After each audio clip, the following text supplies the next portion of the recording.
Hi mga kamama, ako alang i-share ang akong experience isip sa kamama, mama sa duha ka buok anak, babae ug lalaki.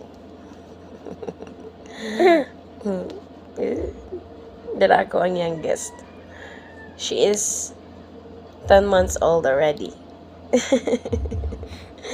Ako alang i-share kung unsay akong mga naagian after sa pagpanganak.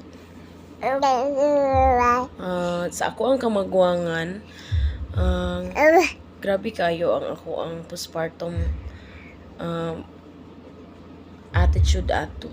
Kay magsige ko og overthink kung mulakaw ako ang bana kay lain kay akong huna-huna. To the point nga di ako siya pasudlon sa balay, ako ang lakan ang pultahan. Nya magsige ko og pangaway, magdita kaayo ko. Nya kuan kaayo. Kinahanglan siya mo apil sa video. Magsige ko og pangaway ato sa ako ang bana. Nya magsige ko og overthink. No? Karon sa ako ang ikaduha kani si Inday. Ako ang youngest. Mo apil pa dog vlog. No. Naka-control ako sa akong kaugalingon pero naagyo times nga mugawas gyud ang ako ang irritable nga if ever nga na ako mahunahunaan nga kalit nga kanang lagot nga experience kay mo reflect din sa akong attitude, masuko ko unya dali ra kay maglagot. Masuko ko sa ako ang anak nga lalaki, mga saba ko din ako tuyoon unya naagya po ng overthink. Grabe kaayo ang overthink. Pero at least karon kay makontrol na nako.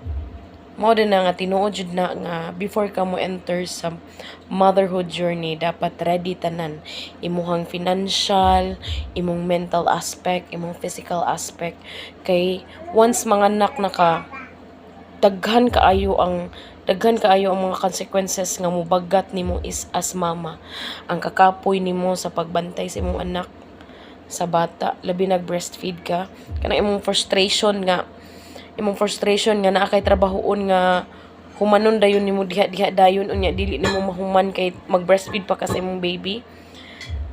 So ako alang yung tambag sa mga babae nga magminyo pa lang or gusto gyud nga magminyo, pilia ang bana nga kamo mo sabot sa imuha sa panahon nga dili ka masabtan.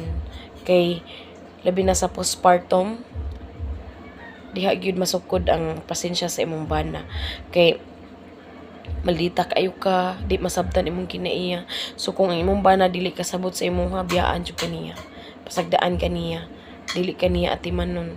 Lahi ra gyud nga naay mag-atiman nimo inig panganak nimo nga maghigda ra ka da, magligid ra ka, no? Bangon lang ka og mukaon, dili man sa pasabot nga nagtinamaran ka, pero kapoy baya jud kaayo nang magpatutoy ka kay it's a blood, dugo na ang gikuha sa imuha. Ang gitutoy sa bata sa imuha, nag-burn ka og calories ana, while gitutyan ka sa baby. So imong bana dapat alalay jud sa imuha, mo assist gid sa imuha. Siya magluto, siya manglaba, siya manglimpyo sa balay, mukugo sa bata kung bugtaw na ka og kupot. Kung wala na, dili na mabuhat sa imong banad, walay mo tabang sa imuha, muna ang mag-abot ang imong physical, mental, emotional nga stress, no? Punan pa gyud sa financial ug wala kay kwarta. So mao na siya nga before ka manganak dapat ready tanan imong aspect, no? Ug ganahan ka manganak, ready tanan imuhang physical, emotional, mental og financial aspect sa kinabuhi. And bonus na jud na nga ang imuhang bana mo help sa imuha, mo tabang sa imuha. Kay ug wala magdagdag nag emotional stress sa imuha og physical stress kay walay mo tabang sa imuha. Muna sa mga batan-on karon naguyab-uyab na mo, pili unya padung jud mo sa minyo. Pili jud na ang lalaki nga dili man kay siya tantong kwartahan pero kamaong muna-huna, mutabang sa imuha ug musabot sa imuha sa panahon nga dili ka masabtan. Maura na. Ayo-ayo.